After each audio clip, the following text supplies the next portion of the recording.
అందరికీ నమస్కారం. Recalling Chandrababu Naidu manifesto అనే ఒక కార్యక్రమాన్ని వైసీపీ పార్టీ పిలుపునిచ్చింది. అది అత్యంత హాస్యాస్పదంగా ఉంది. ఎందుకంటే గత 5 ఏళ్ల పాలనలో ఎన్నో హామీలు ఇచ్చారు. హామీలు తీసుకుంటే సిపిఎస్ రద్దు అన్నారు, వికలాంగ పెన్షన్ పెంచుతామన్నారు, అదేవిధంగా మద్యపాన నిషేధం అన్నారు, అదేవిధంగా 30 లక్షల ఇళ్లు నిర్మించిస్తామన్నారు, ప్రత్యేక హోదా అన్నారు. ఇలాగా ఎన్నో హామీలు, నా ఎస్సీలు, నా బీసీలు, నా ఎస్టీలు అన్నారు. వాళ్ళన్ని 26 నుంచి 30 పథకాలు తీసి పక్కన పడేశారు. ఎక్కడ బీసీ కార్పొరేషన్ లోన్ కానీ, ఎస్సీ కార్పొరేషన్ లోన్ కానీ ఎక్కడ ఇవ్వనమైన అనేక కార్పొరేషన్లు ఓపెన్ చేశారు.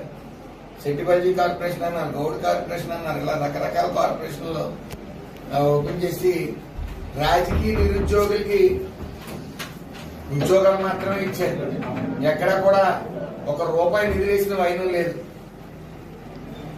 ఇలాంటి పరిస్థితుల్లో హామీలు నిలబెట్టుకోలేక ఎలక్షన్లోకి వచ్చినప్పుడు మన జగన్మోహన్ రెడ్డి గారు ఏమన్నారంటే, నేను మంచి చేస్తేనే నాకు ఓటు వేయడానికి ప్రజల్లోకి వెళ్ళారు.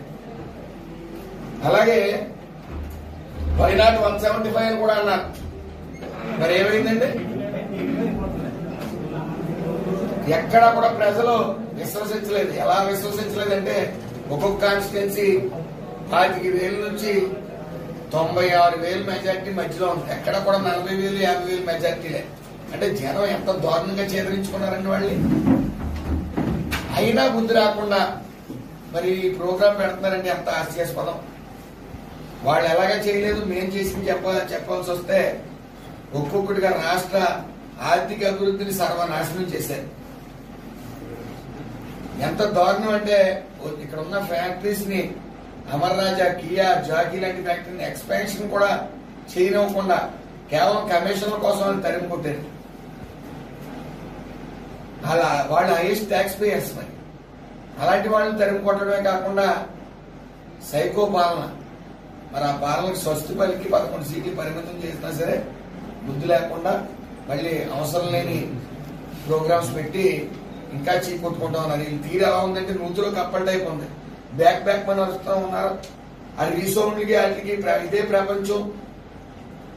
మనం అరుస్తున్నది అందరూ హర్షించేస్తాం అనుకున్నారు. అలాగే ఈయన ఓదార్పు యాత్ర కూడా, జగన్ గారి ఓదార్పు యాత్ర కూడా మొన్న గంజాయికి ఎడిక్ట్ అయ్యి పోలీసు వాళ్ళని కొడితే వాళ్ళ మీద కేసులు పెడితే ఈయన ఓదార్పు యాత్ర గంజాయి బ్యాచ్ కి ఓ బెట్టింగ్ అతను చనిపోతే ఆ చనిపోయిన ఆయన దగ్గరికి ఓదార్పు యాత్ర, ఆ విగ్రహం పెట్టడం, ఆయన విగ్రహం ఓపెనింగ్ ఈయన వెళ్ళటం, ఇలాంటి కార్యక్రమాలు పెడుతూ ఒక 2-3 వేల మందిని పోగు చేయడం, అక్కడ ఇల్లు కార్యకర్తల నుంచి కారులు ఎక్కించేయడం. కనీసం మానవత్వం లేకుండా ఆ చనిపోయిన తెలిసిన వెంటనే కారు దిగొచ్చు నాయకుడిగా, మానవత్వం ఉన్న నాయకుడిగా. అతని మానవత్వం ఉందని ఎలా అనుకుంటాం కానీ కష్టపడిన తల్లిని చెల్లిని కూడా బయటికి గెంటేశారు. ఇంట్లో వాళ్ళే బయటికి గెంటేసింది ఆయన. ఆ శవాన్ని, చనిపోయిన సింగయ్య అనే శవాన్ని పక్కన పాడేసి వాళ్ళు యాత్ర వాళ్ళు చేసుకున్నారు. ఎక్కడా కూడా ఎక్స్గ్రేషియా ప్రకటించలేదు. వాళ్ళ ఇంటికి వెళ్ళి పలకరించిన పాపం లేదు. నిజంగా ఎక్స్గ్రేషియా ప్రకటించకపోవడమే రైట్. ఎందుకంటే మన విజయవాడ వరదల్లో ₹1 ప్రకటించారు. ఎవరికి ఇచ్చారో తెలియదు. గొప్పగా ప్రకటించడమే తప్ప అదేదో కష్టపడిపోయిన ఆస్తుల్లాగా 1,00,000 కోట్లు అవినీతి చేసి మరి రూపాయి తీయడానికి మనసు రాదు ఆయన పార్టీ తరఫున.